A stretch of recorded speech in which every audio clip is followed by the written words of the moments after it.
Odile le podcast, une production de la plateforme francophone de lutte contre la désinformation, une collaboration entre l'Organisation internationale de la francophonie et Check First, avec Guillaume Custer et Floriane Marinier. Odile le podcast, c'est une série d'entretiens avec celles et ceux qui luttent contre les désordres de l'information dans l'espace francophone.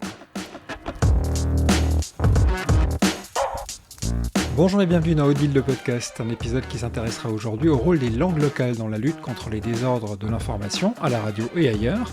Aujourd'hui, nous accueillons Ange Kasongo, rédactrice en chef du média de vérification des faits Baloba Check, basé à Kinshasa, c'est en RDC, en République démocratique du Congo. On écoute un extrait. Selon les coins, un sujet peut être important, mais quand ce n'est pas traduit dans la bonne langue, la langue qui est parlée dans ce coin-là, on ne touche pas à la cible et donc du coup le message n'a pas l'impact souhaité. Mais avant de parler avec Ange plus en longueur, voici un résumé des actualités marquantes de la lutte contre les désordres de l'information dans l'espace francophone.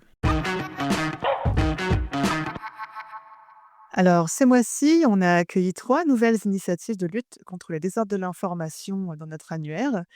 Tibitisha Fact, Fact Check Congo et De facto. On leur souhaite à nouveau la bienvenue parmi la centaine d'initiatives que nous avons répertoriées.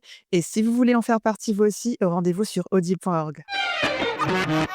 On reparle d'intelligence artificielle. On le sait, les manipulations de l'information sont de plus en plus sophistiquées et l'IA n'y est pas étrangère, mais elle peut aussi être mobilisée pour renforcer l'intégrité de l'information.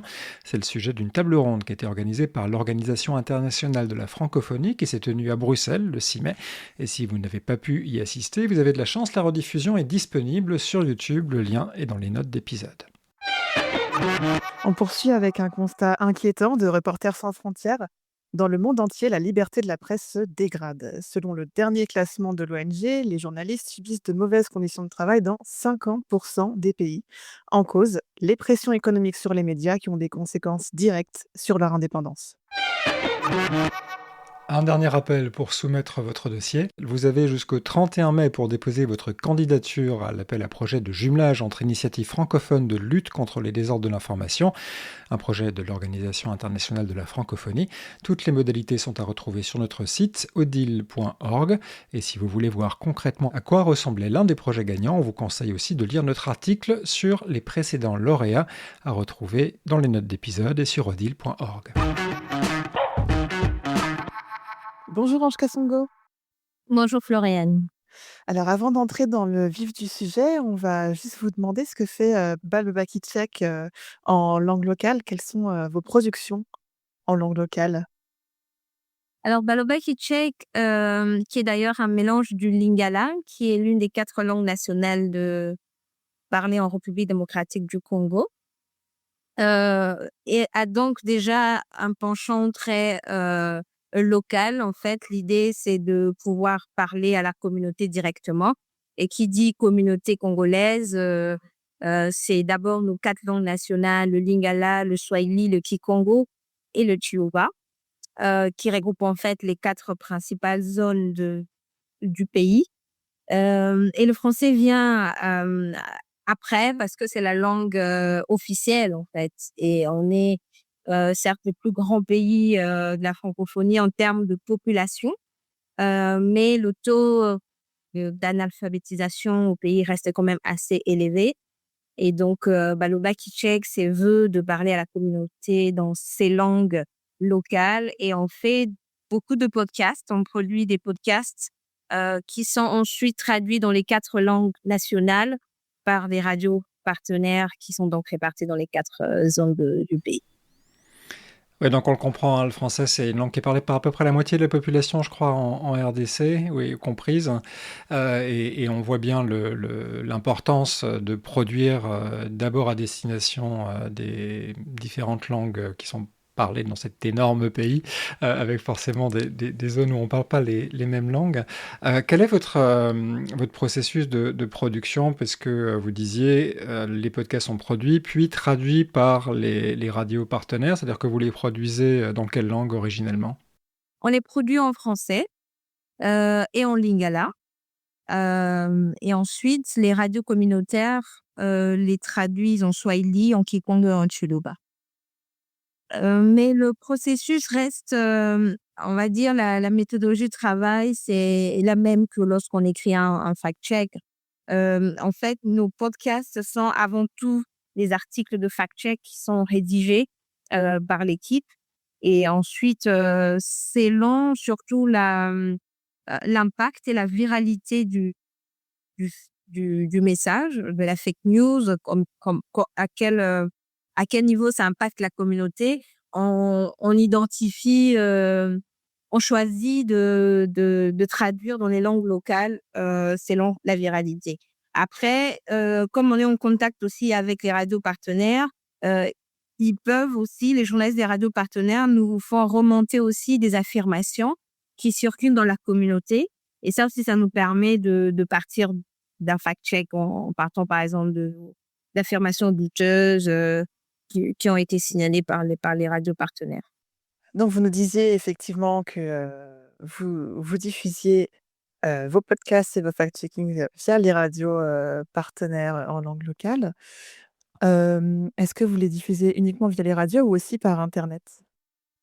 On les diffuse Ah oui. principalement dans les radios, mais aussi à travers notre chaîne SoundCloud, sur Baloba Check et on diffuse aussi dans les langues locales parce qu'il faut que les langues locales prennent aussi, leur place, hein, sur les plateformes numériques. C'est important, pour permettre aussi, la valorisation déjà de nos langues locales, mais on touche aussi un public plus large. Il y a beaucoup de membres de la communauté qui sont, basés dans d'autres, coins du monde, hein. Et c'est aussi, important de voir que les messages peuvent toucher des personnes qui parlent swahili, dans la région, par exemple, des Grands Lacs. Swahili est une langue commune, donc ça peut aussi être important pour, des lecteurs, au Burundi ou, à Kampala de suivre un podcast sur SoundCloud, mais qui est traduit en swahili. Oui, ça c'est une problématique encore différente que de la représentation ou la représentativité des langues locales africaines ou d'ailleurs sur Internet. Et ça ouvre tout un chapitre aussi sur l'ingestion de ces langues-là et des contenus dans ces langues-là par les IA, parce qu'on en parle beaucoup, mais c'est un sujet, je pense, pour un autre podcast. Mais revenir sur l'efficacité, la raison fondamentale pour laquelle vous vous devez de produire des contenus dans ces langues-là, c'est toucher les populations, même illettrées, qui sont victimes de désinformation parce que vous faites face aux rumeurs qui circulent dans les groupes WhatsApp, aux rumeurs de personne à personne parce qu'on l'a vu quelque part en ligne, etc. Et le médium radio vous permet en fait de parler à tout le monde dans sa langue natale. Par définition, c'est plus efficace que de le faire en français.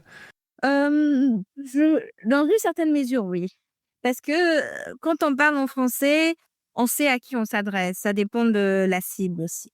Hem et quand on parle dans les langues locales, on sait aussi à qui on s'adresse. C'est pour ça que je disais tout à l'heure que, beaucoup d'affirmations douteuses qui font l'objet, d'un fact-check qui sera ensuite publié, ou diffusé, en podcast, c'est aussi selon l'impact et la viralité de ces fact-checks.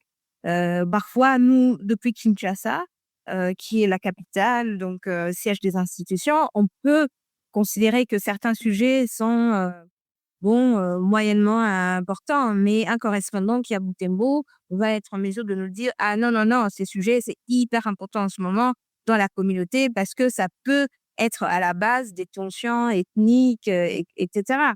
Donc il y a toujours, d'où cette importance d'avoir, ce regard très global des collègues qui sont aussi dans les 4 coins du pays, parce que ça nous permet, les uns les autres, de pouvoir mesurer l'impact et la pertinence des sujets que nous transformons de fact-check écrit à fact-check, podcast.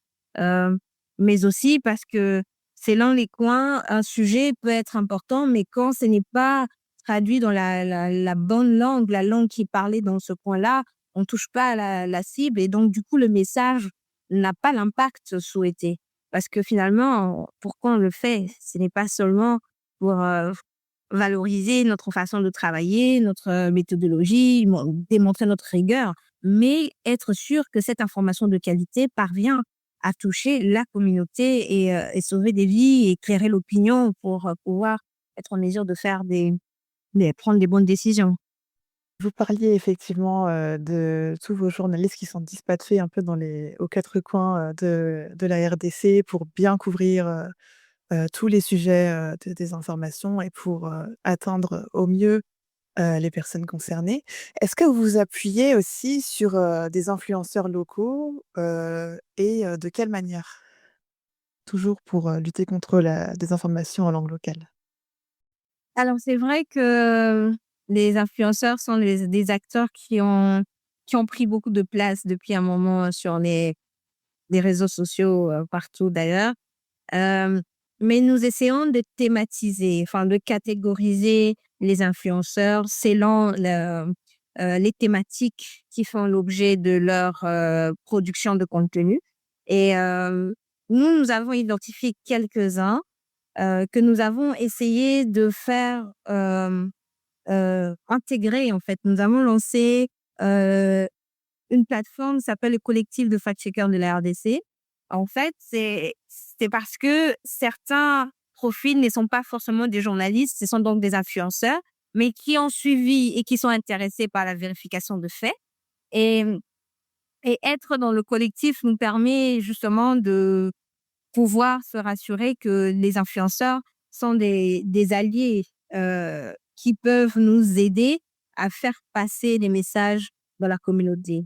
Nous avons identifié, par exemple, des influenceurs qui partagent régulièrement des informations en lien avec la gouvernance et en lien avec tout ce qui concerne la jeunesse, mais aussi, tout ce qui, suivent un peu, les sujets, bon, pas les gossips, mais qui sont un peu dans les news musicales, culturelles, parce qu'on peut aussi toucher un public plus large.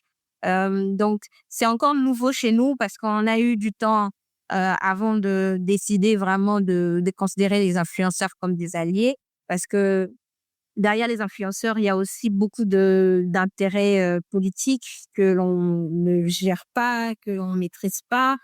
Et donc on a même été, butés à quelques difficultés comme quelques influenceurs qui disent: «Bah, moi, sur le sujet portant sur tel acteur, moi je peux pas diffuser, vos fact-checks». Surtout en ce moment où on est dans un contexte de guerre en RDC. Donc on voit bien que beaucoup d'influenceurs sur les réseaux sociaux sont utilisés par, les 2 camps pour porter des messages, qui peuvent être, difficiles à gérer, en fait, en tant que journaliste. Donc on tente, mais pour l'instant, on n'est pas très, heu, on va être rigoureux même dans notre choix, en fait. Quitte à manquer, de collaborer avec un influenceur qui touche 1 million de personnes, mais si c'est le même qui va demain, pouvoir diffuser une fausse information qui va mettre à mal la communauté, c'est un peu compliqué pour l'instant. Ouais, on entend la question de l'intégrité vraiment, importante et de la confiance dans ce que vous nous dites. C'est qu'il faut, lorsqu'on est fact-checker et journaliste, il faut construire des processus, pour pouvoir voir comment on peut collaborer avec eux, de régulièrement faire des points d'étape pour voir si la collaboration est fructueuse et intègre précisément et éviter, d'être, instrumentalisé par des forces, qu'elles soient politiques ou économiques. On recevait il y a assez peu de temps dans le podcast Benjamin Amar, la Fédération des radios rurales, qui nous parlait aussi de l'interaction en tant que pilier du fonctionnement dont fonctionnent les radios communautaires, et donc le fait que les auditeurs puissent contribuer aussi aux émissions. Ce que j'entends de ce que fait Balo Bakitchek, c'est que vous produisez des émissions qui sont enregistrées et diffusées. Vous envisagez aussi une partie aller-retour avec la communauté, avec les auditeurs, où on puisse sinon avoir une discussion, prendre en compte leurs questions dans les épisodes suivants, etc. Alors, c'est quelque chose qui nous intéresse, et sur le site, on dit bien que les internautes, nos lecteurs peuvent aussi nous proposer, des sujets qu'ils voient dans la communauté. Je pense qu'il y a quelques jours d'ailleurs sur notre compte Twitter, nous avons, publié un fact check qui a été un sujet proposé par un lecteur qu'on a aussi cité dans le tweet en disant, «Ce fact check nous a été signalé par, une chercheuse d'ailleurs de l'Institut de recherche ici. Donc c'est quelque chose qu'on aimerait faire de plus en plus. Et on reçoit beaucoup des messages dans notre, groupe, dans notre numéro WhatsApp et aussi par mail parfois. Mais j'avoue que le plus impactant, le plus populaire, c'est avec les radios communautaires. Parce qu'eux sont vraiment plus proches de la communauté, et avec différentes, langues. Et donc avec les radios communautaires, ça nous permet de pouvoir recevoir beaucoup plus de propositions et des questions, et qui nous permettent ensuite de rédiger des fact-checks et de jouer justement ce pont, en fait, entre la communauté, et les autorités. Mais bon, on reste aussi, très limité parfois par rapport à l'accès à l'information. Heu, n'ay n'ayant pas la loi sur l'accès à l'information publique, donc on dépend encore des sources primaires et ça, parfois, ça ne facilite pas le travail. Et donc si vous deviez, donner des conseils aux personnes qui voudraient se lancer dans la vérification des faits en langue locale, quelles seraient de votre point de vue les erreurs à ne pas reproduire? Alors, je sais pas si, en tout cas dans le contexte de la RDC, déjà, par exemple, le swahili qui est parlé dans l'est, est assez nuancé quand on va, dans la partie, nord-est. Le kikongo qui est parlé, par exemple, au Congo central, dans l'ouest et pas forcément, il y a des mots qui sont différents quand on va, dans la province du Bandundu, mais qui parlent aussi le kikongo. Donc, dans le contexte congolais, je dirais qu'il faut parfois aussi, toucher, la communauté, avec cette langue qui est maternelle, mais avec des mots simples, je vais dire. C'est-à-dire que, même le lingala à Kinshasa, il y a le lingala classique, il y a les lingala que seul moi, en tant que Quinoise, je comprendrais mieux que, heu, un autre, Congolais basé dans une autre province qui parle les lingala. Donc c'est l'argot, en fait. Et parfois, on joue aussi avec ces approches pour, pouvoir, être sûr qu'on touche, la communauté comme il faut. Mais si on n'a pas une diversité des journalistes qui viennent de différentes, mais je vais par exemple donner un exemple. Il y a quelques mois, on avait lancé un projet, Tosangana, c'est en lingala qui veut dire, unissons-nous. Donc on est parti à Lubumbashi, dans le Haut-Katanga, et là, les journalistes nous ont reproché d'avoir gardé le nom du projet, par exemple, au lingala. Il fallait les traduire en swahili. Et au moment où il fallait qu'on traduise le nom du projet en swahili, bah, il y avait aussi, des différences de swahili. Donc, on est dans un contexte qui est vraiment un peu, enfin, c'est complexe, mais il faut pas non on peut pas non plus plaire à tout le monde.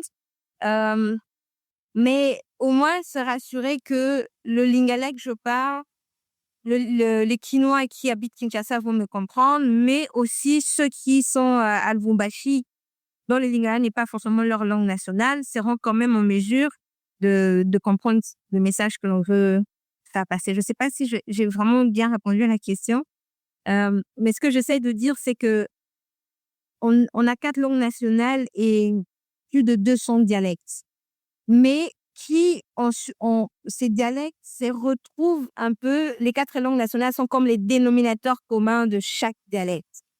Mais ça peut être complexe aussi d'être sûr que le swahili, parlé dans l'Est sera compris, avec les mots qu'il faut, de le Haut-Katanga, par exemple. Donc si je résume, en fait, pour pouvoir être sûr que les traductions soient conformes à l'esprit du produit original que vous avez fabriqué, il faut établir un lien de confiance avec la radio communautaire qui va le traduire, sauf si vous avez effectivement dans l'équipe des gens qui parlent l'ensemble des 4 langues, c'est peut-être le cas, et que donc vous devez aussi vérifier, faire du fact-checking sur les traductions des produits que les radios traduisent pour vous?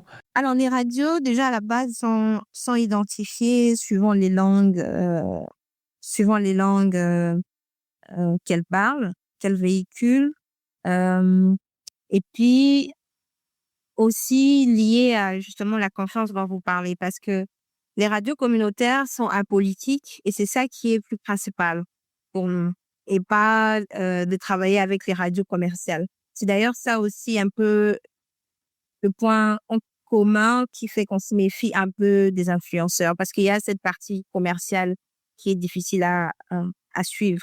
Et les radios communautaires se rapprochent beaucoup de l'engagement de vérificateurs de faits parce que nous sommes d'abord engagés pour la communauté, dans la communauté, pour promouvoir une information de qualité. Donc, c'est ça qui nous rapproche avec les radios communautaires. Euh, c'est vrai que malgré tout, il y a des centaines de radios communautaires et on ne peut pas travailler avec tout le monde. Mais ce qui est vraiment important pour nous dans cette collaboration avec les radios communautaires, c'est le fait que les radios ont du mal à avoir accès à l'information au niveau national. Et nous, on a plus ou moins accès aux acteurs au niveau national. Et donc, eux, ils nous alertent sur les sujets qui sont vraiment qui font la une dans la communauté. Peut-être que sans ce partenariat, nous ne serons pas en mesure d'identifier ces sujets-là. Et en contrepartie, nous, on peut mettre la main facilement à l'information officielle.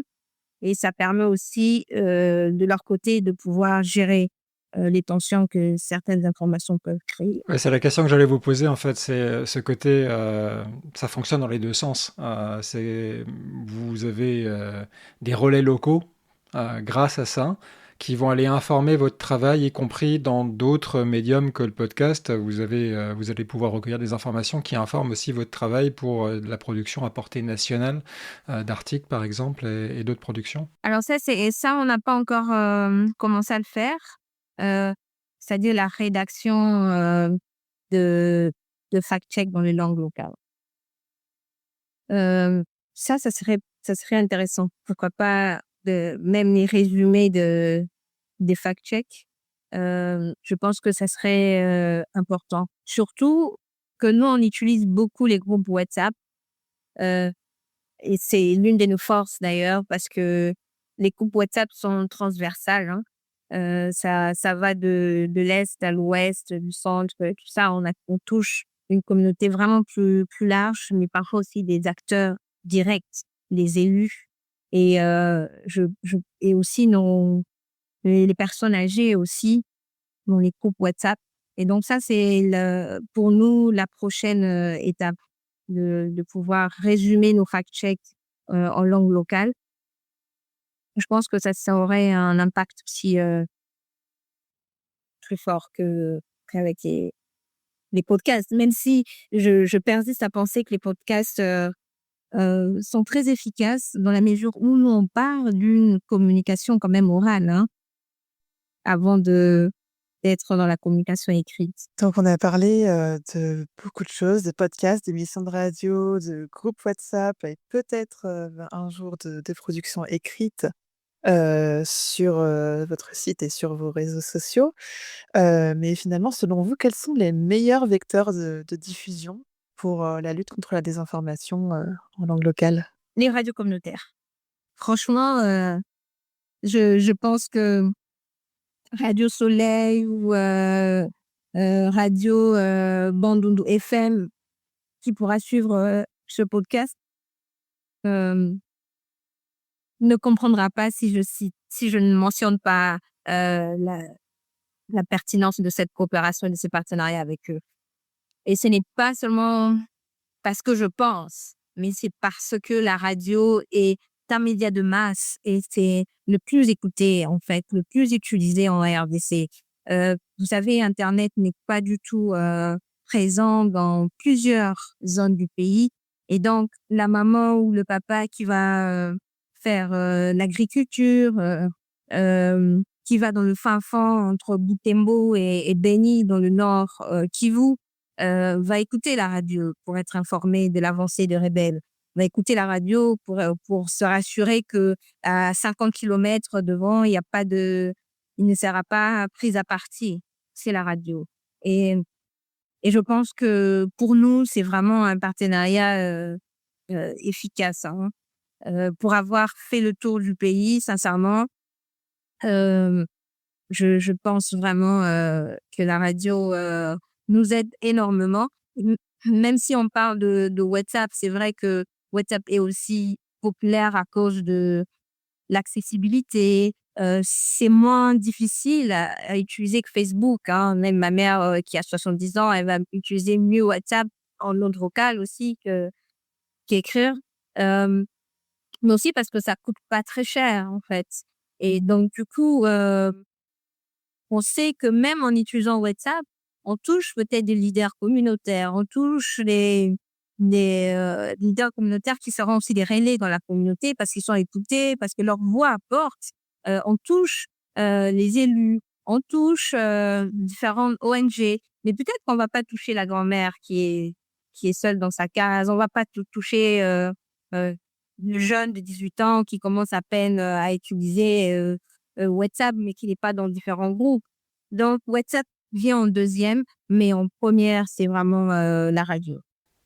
Oui, et puis il y a une multiplicité aussi de supports de diffusion, il ne faut pas s'en interdire un au profit de l'autre, effectivement. Je Ouais. rebondis sur ce que vous disiez tout à l'heure sur l'adoption et puis vos ambitions pour WhatsApp. Est-ce qu'il y a un moyen dans votre tête de mélanger les deux, c'est-à-dire de faire du programme très court pour les diffuser en audio sur WhatsApp?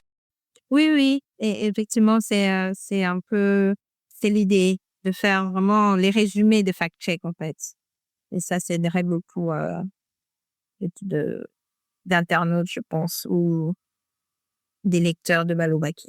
Très bien, on espère que vous nous tiendrez informés de ces dernières façons de lutter contre les désordres de l'information en RDC avec Balo Bakitchek.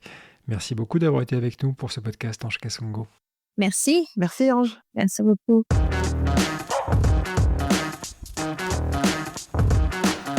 Retrouvez Odile le podcast sur toutes vos plateformes de podcast favorites. Et n'hésitez pas d'ailleurs à y laisser vos notes et commentaires, ça aide vraiment la diffusion du podcast. Retrouvez l'ensemble de l'actualité de la lutte contre les désordres de l'information sur odile.org, odil.org.